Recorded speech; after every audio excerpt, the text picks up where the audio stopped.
الحمد لله رب العالمين والعاقبة للمتقين ولا عدوان إلا على الظالمين وأشهد أن لا إله إلا الله وحده لا شريك له ولي الصالحين وأشهد أن محمدا عبده ورسوله وصفيه من خلقه وخليله سيد الأولين والآخرين اللهم صل عليه وعلى آله وصحبه ومن اتبعهم بإحسان إلى يوم الدين أما بعد.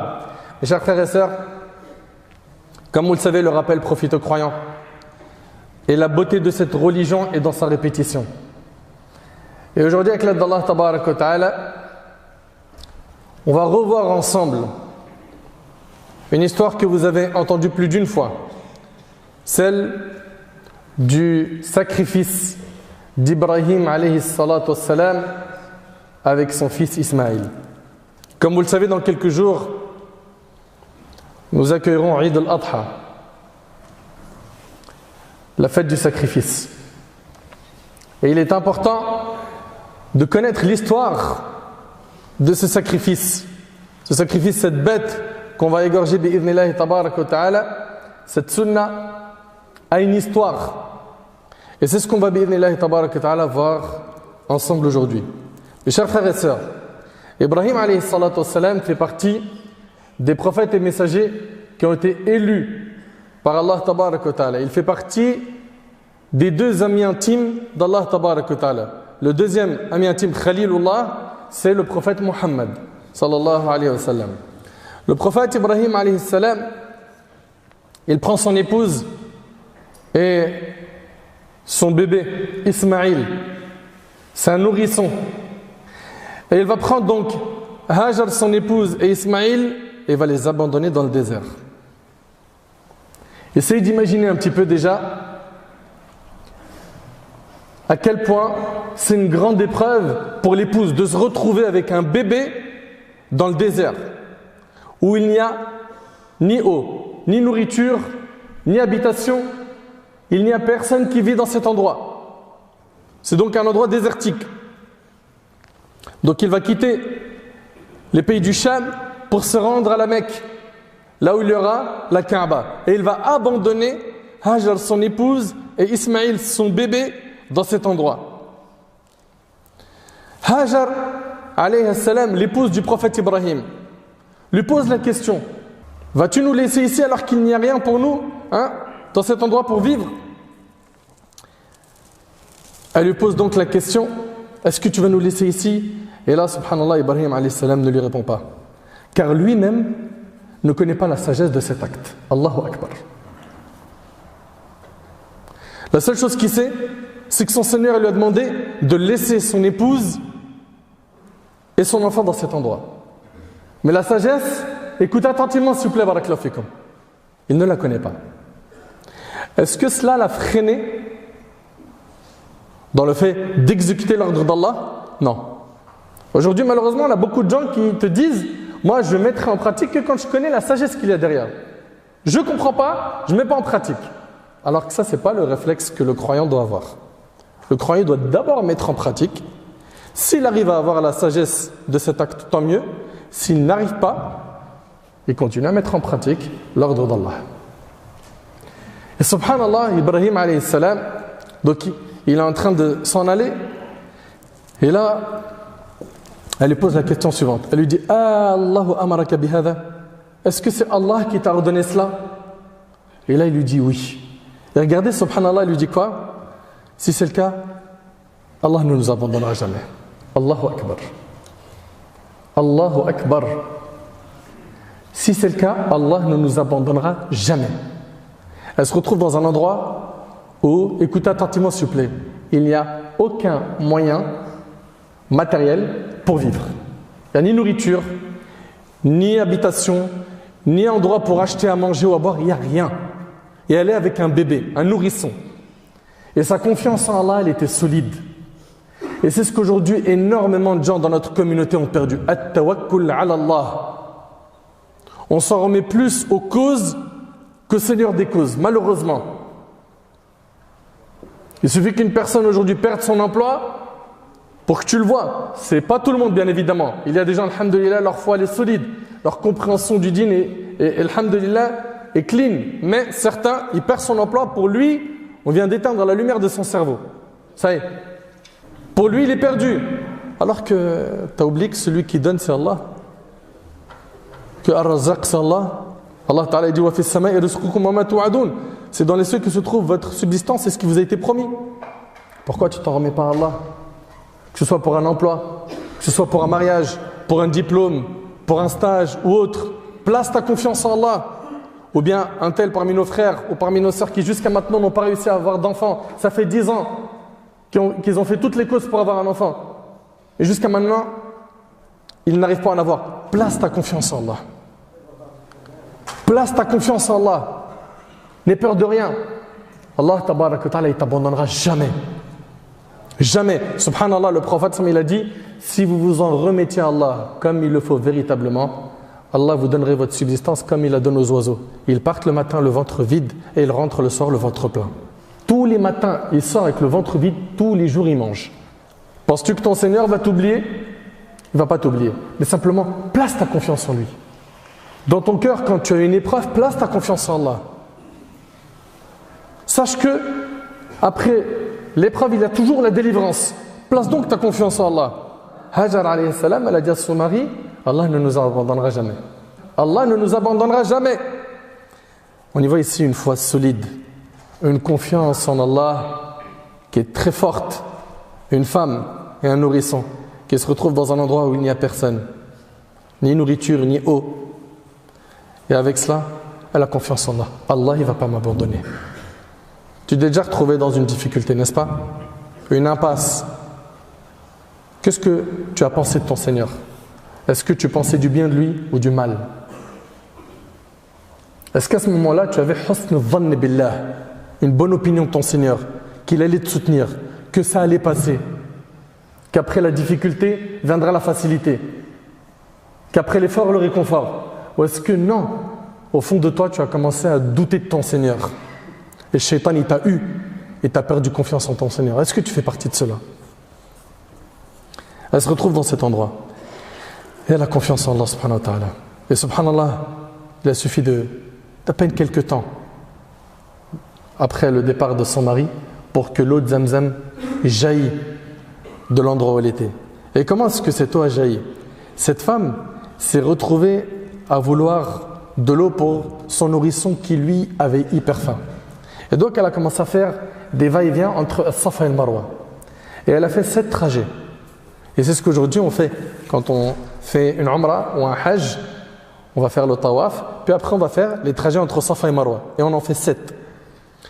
Et le prophète, alayhi salatu wassalam, il nous dit, pour ce qui est de ces trajets-là entre Safa et Marwa, il dit c'est cela la course, sa'i entre Safa et Marwa.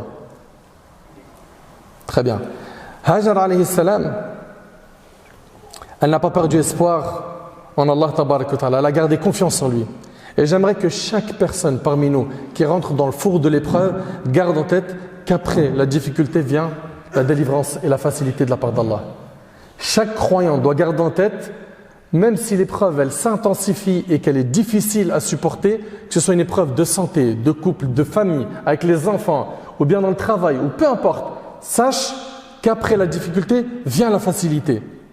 Ici, elle est en train de faire les causes pour chercher à manger, à boire, et d'un seul coup, il y a l'ange Gabriel. L'ange Gabriel qui est venu et qui, en frappant le sol, a fait jaillir quoi? Cette source, l'eau de Zamzam. Ibn Abbas radiyallahu anhuma a dit, l'envoyé d'Allah alayhi salatu wassalam a dit qu'Allah accorde sa miséricorde à la mère d'Ismaïl. Si elle avait laissé l'eau couler, Zamzam aurait été une source débordante. Ibrahim alayhi salam, il avait invoqué Allah subhanahu wa ta'ala en disant quoi? ربنا إني أسكنت من ذريتي بواد غير ذي زرع عند بيتك المحرم ربنا ليقيموا الصلاة فاجعل أفئدة من الناس تهوي إليهم وارزقهم من الثمرات لعلهم يشكرون. Ô notre Seigneur, j'ai établi une partie de ma descendance dans une vallée sans agriculture près de ta maison sacrée, la Kaaba. Ô notre Seigneur, afin qu'ils accomplissent la salat, fais donc que se penchent vers eux les cœurs d'une partie des gens et nourris-les de fruits, peut-être seront-ils reconnaissants. Et Allah tabarak wa ta'ala a fait que la tribu de Jurhum s'est installée dans cet endroit. Et l'endroit désertique dans lequel se trouvait Hajar alayhi salam s'est retrouvé peuplé. Et elle, ainsi que son fils, finalement, on peut les assimiler à quoi? Au noyau de la Mecque. Subhanallah.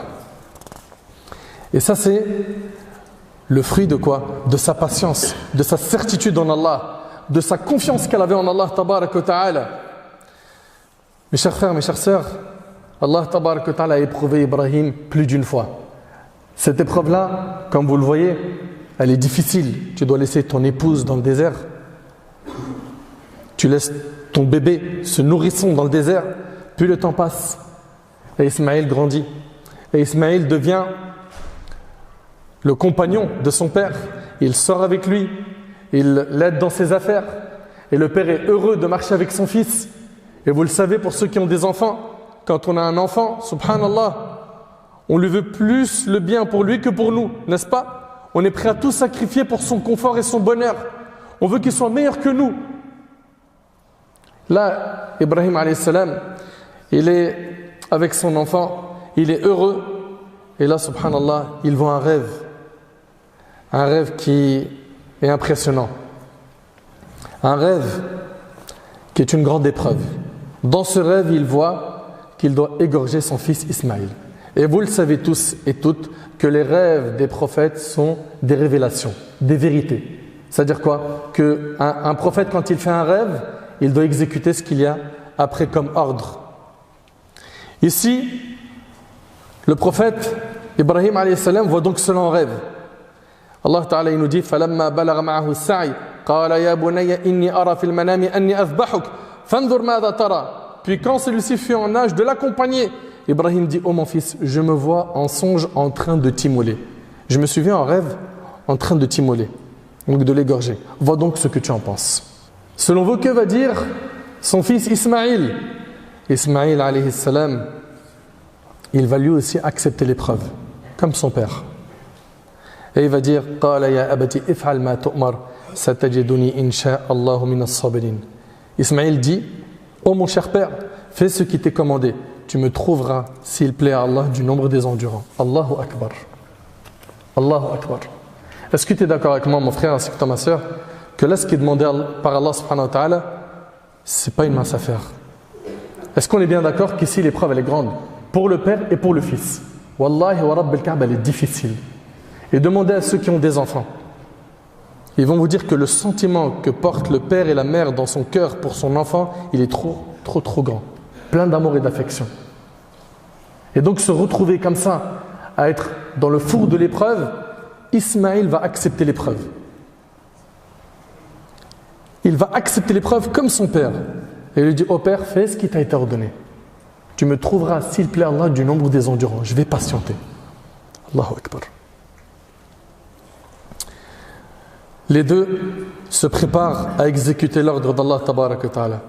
Mais là est intervenu quoi? La miséricorde et la clémence d'Allah azza wa jal. Et j'aimerais que toute personne de notre communauté qui vit une situation difficile, peu importe quelle est cette situation, garde en tête qu'Allah tabaraka wa ta'ala, par sa rahma, il va mettre fin à cette épreuve si tu respectes les règles de notre religion. Ça va prendre un temps et ça va, Inch'Allah, se terminer. Ça va être difficile. Tu vas rentrer dans le four de l'épreuve, mais tu seras comme une bague en or qu'on a fait rentrer dans un four et qu'on a ressorti qui brille plus qu'avant. Ça, c'est si tu réussis l'épreuve, si tu fais preuve de patience, si tu places ta confiance en Allah, si tu l'invoques, si tu le supplies. Pas si tu te plains d'Allah, comme certains le font. Mais pourquoi moi, ça me touche ça? Pourquoi je ne comprends pas? J'ai un seul enfant, il est passé par toutes les maladies du monde, ma voisine, elle en a 5 qui se portent tous bien. Là, tu es en train de faire quoi? Là, tu es en train de remettre en cause le destin d'Allah. Tu te rends même pas compte que tu es en train de t'opposer au destin d'Allah. Tu es en train de dire dans ton fort intérieur qu'Allah il fait mal les choses. Accepte le destin. Accepte. Subhanallah, j'étais au téléphone avec un frère que j'aime pour Allah et son épouse. Je lui dis: mets le haut-parleur, comme ça je vous parle à vous deux. Le bébé, il est sorti du ventre, mais à l'intérieur du ventre, le bébé, il était étouffé. Et ça a fait que son cerveau, il ne répondait plus. Et jusqu'à maintenant, il ne répond pas. Il y a les battements de cœur, mais le cerveau, il ne répond pas. Et les médecins disent ben, il reste quelques temps et ça y est, il va partir. C'est-à-dire, ils ont vu le bébé naître. Et le bébé, il est devant eux. Et ils sont, depuis la naissance, là, je vous parle de quelque chose, c'était il y a quelques heures que je les ai eu au téléphone. Et c'est difficile, et je les ai eu au téléphone. Je leur ai dit, ce bébé-là, il appartient à Allah subhanahu wa ta'ala. C'est Allah subhanahu wa ta'ala qui est sage, qui est puissant, qui est rahim. Il décide de lui laisser la vie sauve, de lui redonner tout ce qui lui manque pour vivre. Personne ne pourra s'y opposer. Personne ne pourra faire quoi que ce soit. Si Allah tabaraka wa ta'ala a décidé que ce bébé continuera à vivre, mais avec un handicap, il faudra accepter le destin. Et si Allah décide de le reprendre, et ça c'est une difficulté, c'est dur à entendre et c'est dur à vivre, il faudra également accepter. Parce que nous appartenons à Allah et c'est envers lui que nous retournerons. Gardez ça en tête. Et j'aimerais vous dire, mes frères et sœurs, qu'au moment de l'épreuve, il faut vous rappeler de la rahmat d'Allah tabaraka wa ta'ala.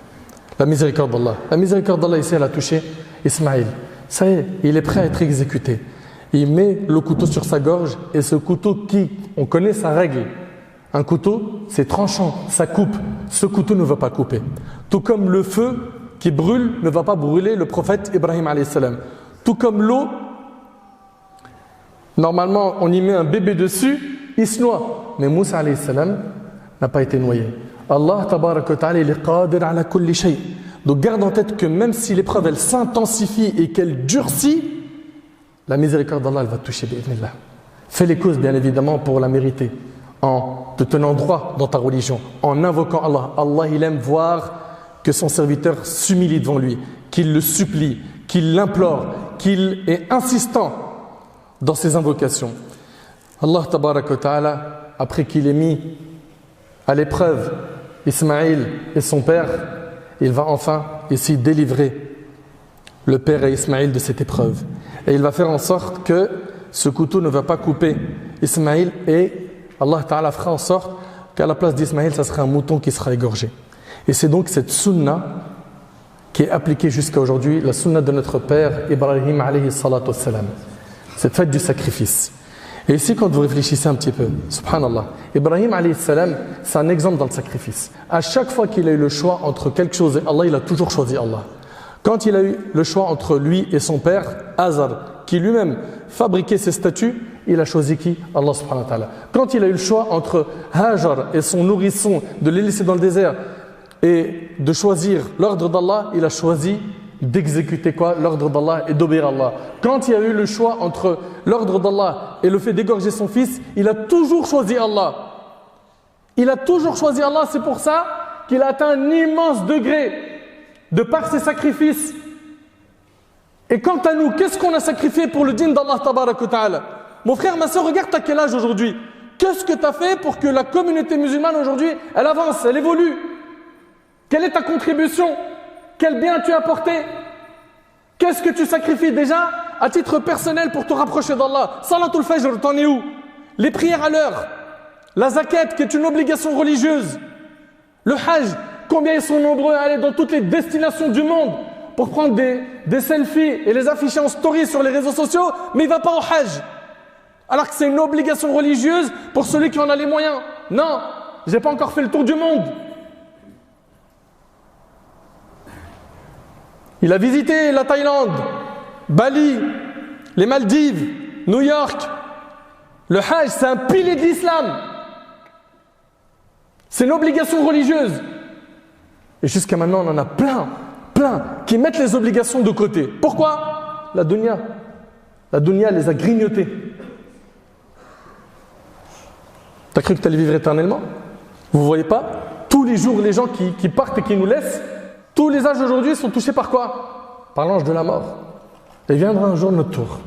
Comme on est en train de parler, vous et moi aujourd'hui, un jour, on ne pourra plus parler avec quelqu'un. On sera sous terre. Ça sera terminé pour nous. Là aujourd'hui, vous ne réalisez pas à quel point on a une occasion en diamant. Laquelle? Celle de pouvoir œuvrer. Celle de pouvoir se rapprocher d'Allah. Nous qui avons commis des péchés qui, seul Allah les connaît. Les gens ils connaissent de nous, zahir, ce qui est apparent. Ils nous regardent, ils disent Masha'Allah le frère, Masha'Allah la sœur. Mais Allah il connaît le fond de nos cœurs. Et chacun d'entre nous sait ce qu'il vaut réellement. Mais on en est où nous dans notre relation avec Allah? Ils sont où nos sacrifices? Qu'est-ce qu'on a fait pour la religion d'Allah? T'as fait quoi? à part tuer ton temps, à part courir derrière l'argent.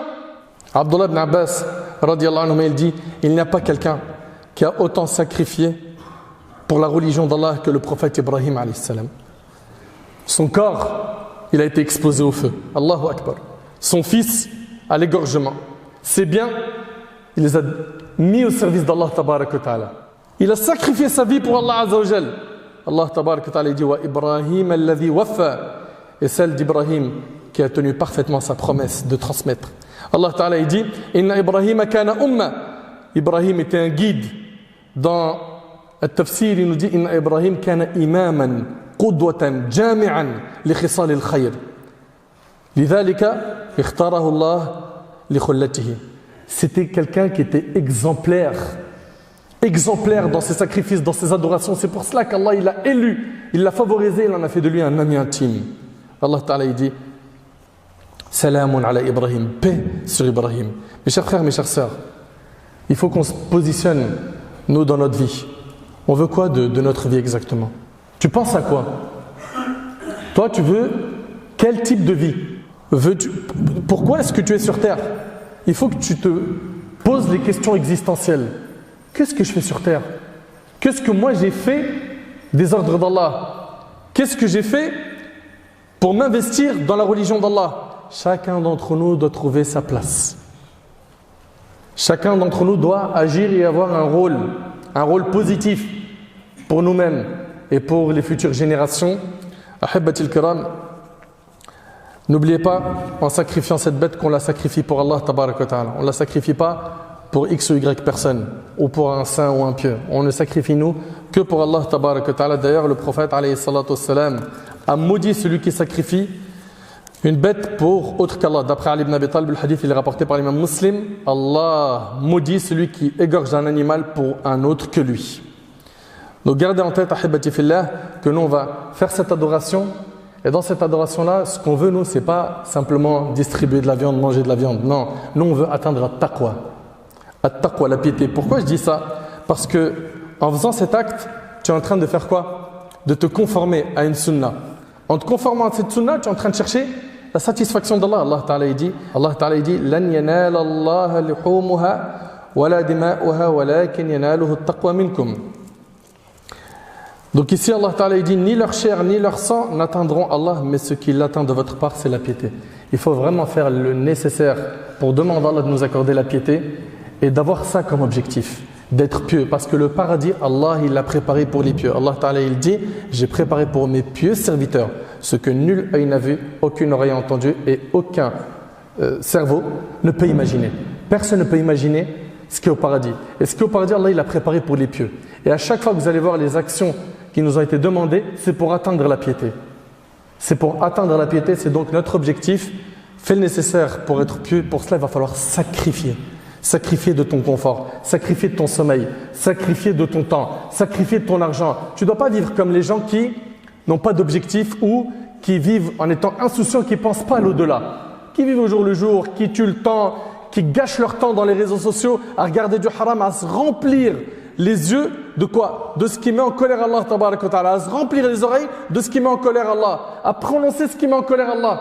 Ne soyons pas de cela, apprenons à sacrifier. Ici on a un excellent exemple du sacrifice, le prophète Ibrahim ainsi que son fils Ismaïl alayhi salam, et notre mère Hajar également qui a une confiance en Allah qui est exemplaire. J'implore Allah tabarak wa ta'ala de nous utiliser dans le bien jusqu'à notre dernier souffle. J'implore Allah subhanahu wa ta'ala de faire de nous des pieux. J'implore Allah azza wa jal de nous accorder la sincérité, la véracité dans les propos et les actions. J'implore Allah tabarak wa ta'ala de nous accorder une bonne compréhension de notre religion et surtout de nous accorder une bonne fin.